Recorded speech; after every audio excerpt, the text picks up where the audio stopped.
Hey everyone, and welcome back to the Deep Dive. Right? Today we are diving deep into the world of marketing for small businesses. Yeah, so you're ready to launch your product, right? Yeah. Or grow your business. Right. But it can be kind of overwhelming. Totally. Where do you even start with all this marketing stuff? That's exactly what we're tackling today. Yeah, breaking it down into easy steps. So we've got this awesome guide we're using, Yeah. and it really emphasizes starting with, understanding your target audience. Yeah, like who are you actually trying to reach? It's not about just like shouting your message to the whole world, Right. It's more like whispering it to the right people. So it's like if you're trying to hit a target, but you're in the dark, you're not going to get very far. Exactly. You're just like shooting arrows randomly. So how do you figure out who those right people are? What does the guide say about market research? Well, it talks about like different methods you can use. Okay. So you've got like surveys, Mhm. focus groups, even just like social media polls. Oh, that's a good one. Yeah, super quick and easy way to get some insights. Okay, so surveys, focus groups, social media polls, all about getting to know your audience. Exactly. Like, who are they? What do they like? What are their pain points? What keeps them up at night? So you can really tailor your message to those specific needs. Right, because if you're trying to sell like handmade jewelry, Yeah. you're going to market that very differently to like a college student than you would to, a serious art collector. Totally. So it's like creating these detailed profiles. Exactly. The guide calls them buyer personas. Buyer personas love it. Makes them feel like real people. It makes it so much easier to like craft marketing messages that actually resonate. Makes sense. When you actually understand who you're talking to.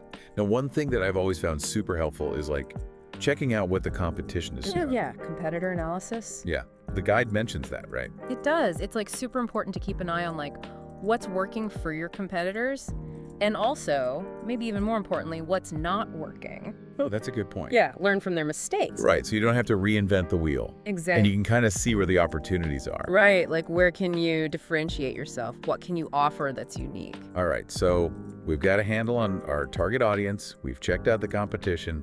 Now what? Well, the guide jumps into the big world of social media. Okay, everyone's on social media these days. Right. It drops this like mind-blowing stat.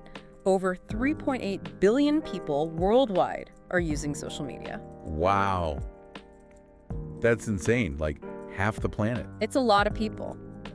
But the key here is to be strategic. Okay, so not just randomly posting stuff. No, you got to focus on the platforms where your specific target audience actually hangs out. So if you're targeting Gen Z, TikTok might be your go-to. But if you're selling luxury goods, maybe Instagram's a better fit. Exactly. You got to fish where the fish are, right? Love that analogy. All right, so we're on the right platform. We're ready to reel them in. What's next? Content, content, content. Content is king. Right. It's got to be engaging. Think eye-catching visuals. Okay. Videos are huge right now, especially short-form video. Oh yeah, the TikTok effect. Exactly. But even if you're just doing regular text posts, ask questions, run polls, do live Q&As. That's a great idea. Yeah, get people interacting with your brand. So it feels less like a lecture and more like a conversation. Right. Build a community. Don't just broadcast messages. I like that. Uh-huh. But sometimes you need a little extra boost to reach the right people. Right. And that's where those targeted ads come in. Okay, break it down for me, targeted ads. What's the deal? So platforms like Facebook and Instagram, they let you target your ads based on all sorts of things like demographics, interests, even online behavior. Wow, so it's super specific. It is. Yeah. So if you're selling those handmade soaps we talked Yeah. about earlier, you could target people who are interested in natural products, aromatherapy, or DIY crafts. Oh, that's so smart. You're not wasting your budget on people who are never going to buy your product. Okay, that makes a lot of sense. Yeah. So we've covered knowing our audience. We've talked about the power of social media. Right. But one thing that I always struggle with is social media algorithms. Oh, yeah, they can be a beast. They can be so fickle. Yeah. Is there a way to create content that kind of has a longer shelf life? That's where content marketing comes in. Okay, tell me more. This guide is obsessed with content marketing. It makes sense. Because when you do it right, it's like this library of valuable resources that just keeps working for you. So it's not just about those flashy Instagram stories that disappear after 24 hours. Exactly. It's about creating stuff that provides genuine value to your audience, like blog posts, articles, videos, infographics, Even podcasts like this one. Exactly. I was just thinking about that. Like, I recently listened to this amazing podcast series about starting a small business, and it was so good that I ended up buying the host's book. See, that's content marketing in action. Wow. You're not just selling, you're establishing yourself as a trusted source of information. So you become the go-to expert, Right. the one people turn to for advice. Exactly. So with so many different content formats out there, how do you choose the right one for your business? Well, the guide suggests, experimenting. Okay. See what resonates with your audience. Blog posts are great for in-depth info.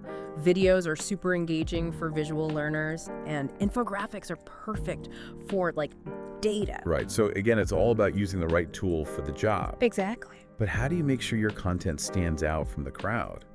It seems like everyone and their dog have a blog these days. Well, it's got to be high quality, original, well-written, visually appealing, and most importantly, valuable. So no fluff, just pure gold. Exactly. But content creation can be so time-consuming. Is there a way to get more mileage out of the content that you create? Oh, absolutely. This guy loves repurposing content. Repurposing. So taking a blog post and turning it into a video. Exactly. Or an infographic, or even a series of social media posts. So you're really stretching that content like pizza dough. Exactly. Get the most bang for your buck. Love it. All right, so we've created all this amazing content, but how do we make sure it actually reaches the right people? It's not like we can just sit back and hope the internet fairies will sprinkle magic dust on our website. Well, that's where SEO comes in. Search engine optimization. SEO, everyone talks about SEO. What is it exactly? It's all about making sure your website shows up when people are searching for, stuff related to your business. So it's like having a prime location on the digital map. Exactly. And a big part of SEO is understanding keywords. Keywords, like secret passwords to the internet. Well, not exactly passwords, but close. They're the words and phrases people are typing into search engines. The guide talks about how to research those keywords and use them strategically on your website. So it's like speaking the language of search engines so they can understand what your content is all about. Exactly. But even with great SEO, we can't ignore the power of personal recommendations. That's so true. That's where influencer marketing comes in. Influencer marketing, everyone's talking about that too. What's the deal with that? So it's all about leveraging existing trust. People are more likely to trust a recommendation from someone they already follow and admire. Oh, totally. I trust your recommendations on all things marketing. Well, thank you. So it's like tapping into that social proof. Exactly. And there are different ways to do it. Product placements, sponsored content, affiliate marketing. Those unboxing videos on YouTube get me every time. Right. So you've got to find the right influencers to work with. People whose values and audience align with your brand. Okay, so if I'm selling organic baby food, I wouldn't partner with an influencer who's promoting junk food. Exactly. Wouldn't be a good fit. But even with the right influencer, authenticity is key. Right. Absolutely. Transparency is paramount. Your audience needs to know that the influencer is being compensated for their endorsement. Okay, so no sneaky hidden sponsorships. Nope. Got to keep it real. So it's all about building genuine connections, not just pushing products. Exactly. People can spot a fake from a mile away, especially online. Okay, we've covered a ton of ground already. Knowing our audience, social media, content marketing, SEO, even influencer marketing. My head is spinning. I know, right? But we're just getting started. In the next part of our deep dive, we're going to explore another marketing powerhouse that often gets overlooked: email marketing. Email marketing? Really? I thought that was so old school. I know, right? But trust me, it's still super effective, especially for small businesses.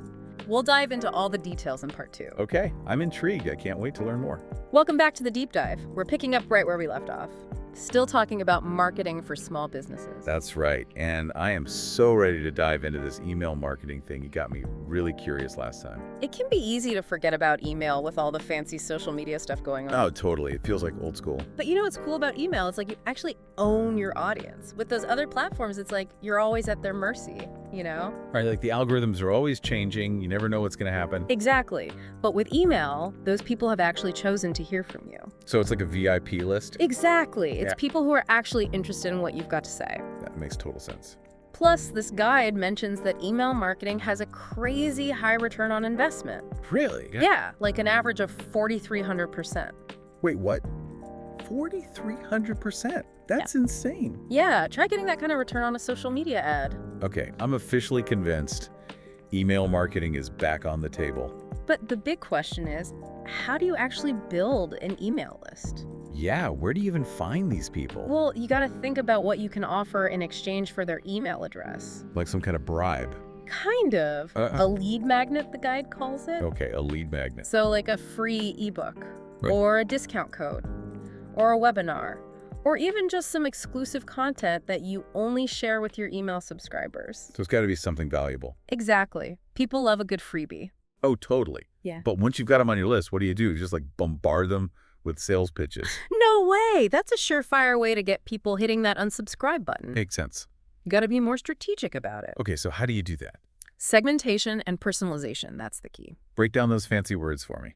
So segmentation means dividing your email list into smaller groups Okay. based on shared characteristics. So like their interests, their purchase history, even just like how they signed up for your list in the first place. So you might have one group for people who love your handmade soaps and another group for those who are all about your candles. Exactly. You wouldn't talk to your book club buddies the same way you talk to your hiking group. Right? Totally. You got to speak their language. Right. And then personalization, that's all about making those emails feel like they're written just for that person. So like using their name? Yeah.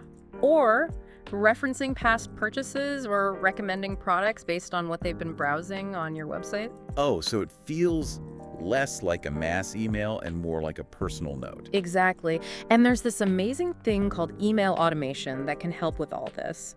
Email automation sounds a little scary. Like robots taking over my inbox. Well, not quite robots, but it Yeah. does take a lot of the manual work out of email marketing. Okay, I like that. So you can set up these sequences of emails that are triggered by specific actions. Give me an example. Like someone signs up for your list, Okay. or they make a purchase, or even like abandon their shopping cart. Oh, so you could send them a little nudge like, hey, did you forget something? Exactly. Maybe even throw in a little discount code. That's so clever. So it's like having a virtual assistant working for you 24/7. Right. But with all this automation, how do you make sure those emails still feel, human and authentic? Oh, that's a great point. Yeah, because I don't want my customers to think they're talking to a robot. The guide says to write your emails like you're talking to a friend.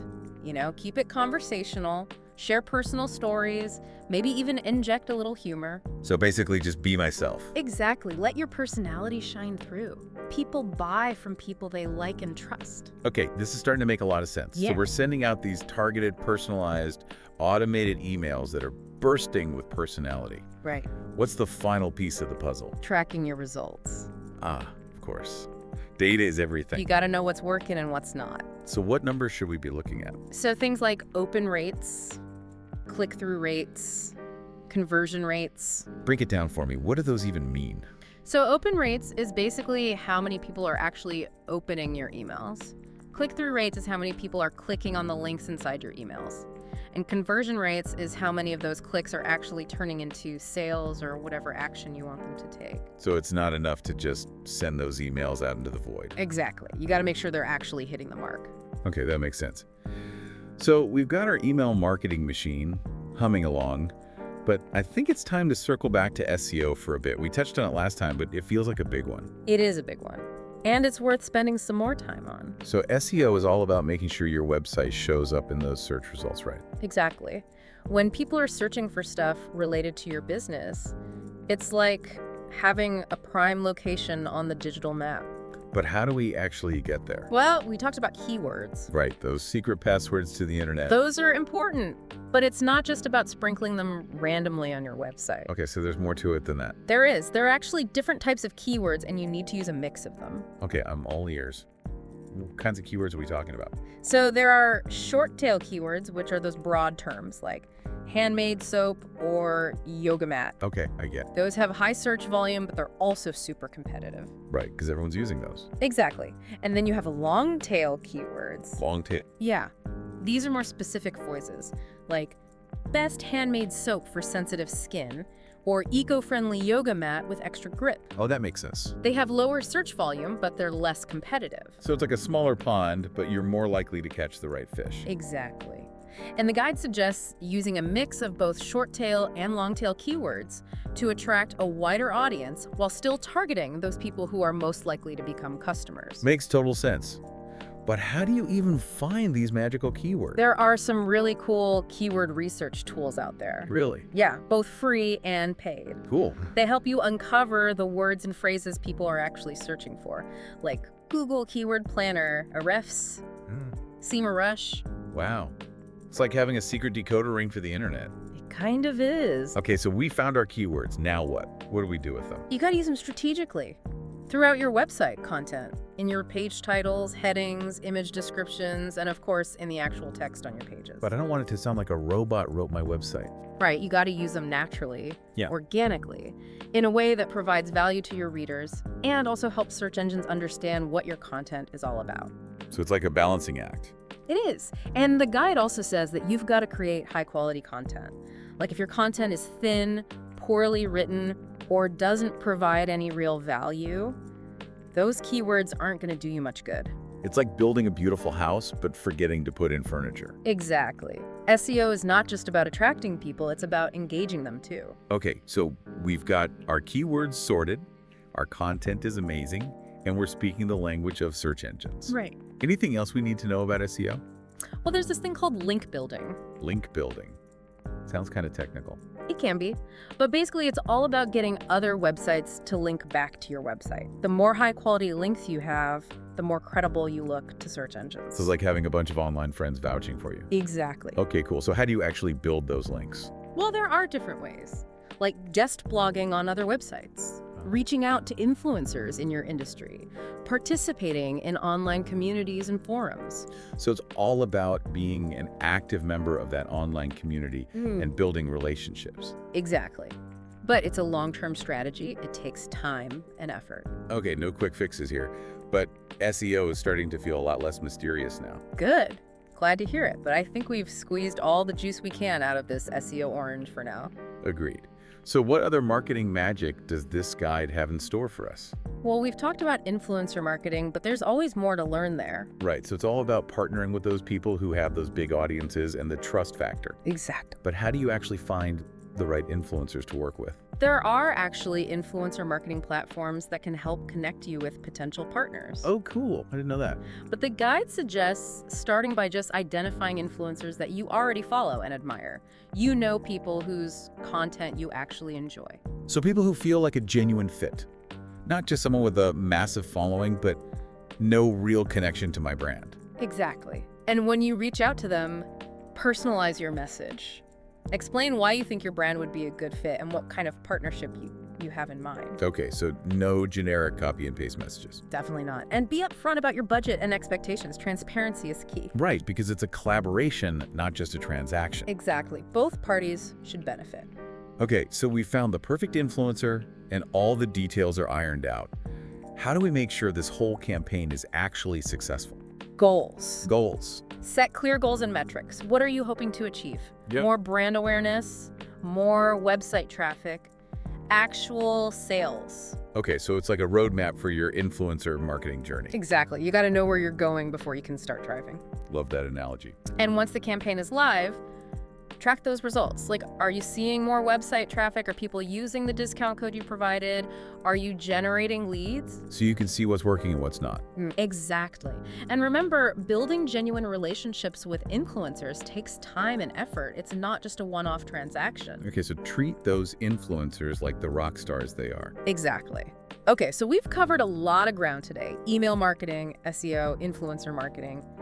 But there's one more crucial piece of the marketing puzzle that we haven't talked about yet. Oh. How do you actually know if any of this is working? Yeah. How do you measure your success? That is the million-dollar question. Okay, so how do we actually know if any of this marketing stuff is working?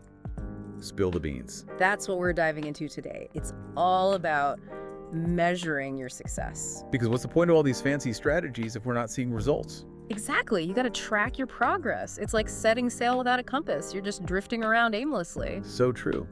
But the world of marketing metrics can be kind of overwhelming. Where do we even begin? Well, it depends on your goals, right?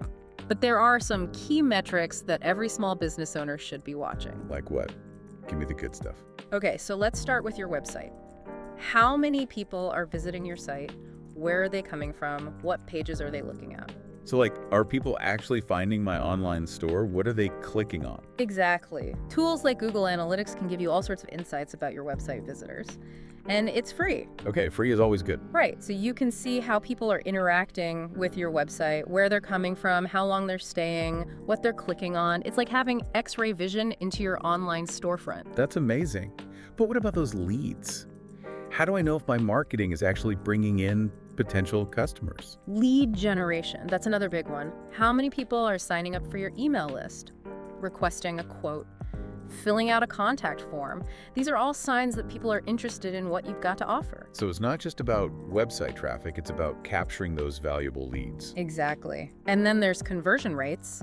How many of those leads are actually turning into paying customers? Okay, so that's where the rubber meets the road, right? Yeah, exactly. You're measuring how effective your sales funnel is. Are people dropping off at a certain point? Maybe there's a bottleneck you need to address. It's like analyzing a recipe, Yeah, right?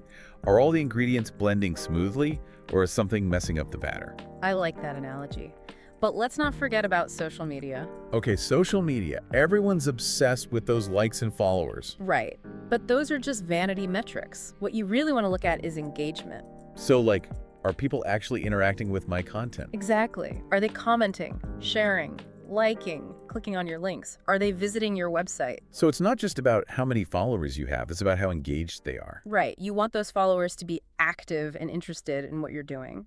Now, what about those paid advertising campaigns? How do you know if you're actually getting a return on your investment? Ah, ROI, the holy grail of marketing. If you're running ads, whether it's on social media or through search engines, you got to track how much revenue those ads are generating compared to how much you're spending. So like if I'm spending $100 on ads, I want to make sure I'm making more than $100 in sales. Exactly. If not, it might be time to tweak your targeting, your messaging, or even your budget. Okay, that makes sense. But with all these different metrics and platforms, it feels like a lot to keep track of. It can be. But there are some awesome tools out there that can help. Marketing analytics platforms. Some are free, some are paid, but they can help you gather all this data in one place and see it in a way that's easy to understand. So it's like having a marketing dashboard for my business. I love it. Exactly. You can see all your key metrics at a glance. But remember, data is just data.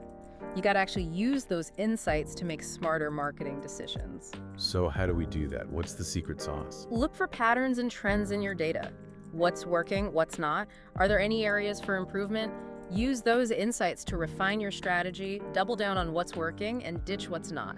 So it's like being a marketing detective, piecing together the clues to understand what your customers really want. Exactly. But remember, marketing is constantly changing. New platforms emerge, algorithms change, consumer behavior shifts. You got to stay curious, experiment, and always be testing and refining your approach. So what worked yesterday might not work today. Right. And that's okay. It's all part of the fun. So it's about embracing the ever-changing nature of marketing and seeing it as an exciting challenge rather than a scary obstacle course. You got it. And remember, there's no one-size-fits-all approach. What works for one business might not work for another. It's about finding the right mix of strategies that resonate with your audience and help you achieve your goals. So no magic formula, just a lot of experimenting, analyzing, and adapting. Pretty much. And don't be afraid to ask for help along the way. There are tons of resources available to small business owners, from online courses to marketing consultants. Right, you don't have to go it alone. Uh-huh. Okay, we've covered a lot of ground in this deep dive into marketing for small businesses, from understanding your audience and crafting killer content to mastering SEO, email marketing, and influencer marketing. We've explored a whole toolkit of strategies. And remember, the most important ingredient in any successful marketing strategy is passion. If you're passionate about your business, that passion will shine through in everything you do. So true. People can spot authenticity a mile away. So keep learning, keep experimenting, and keep that entrepreneurial spirit burning bright. And that brings us to the end of our deep dive into marketing for small businesses. We hope you've learned a ton and are feeling inspired to take your marketing to the next level. Thanks for tuning in to the Deep Dive.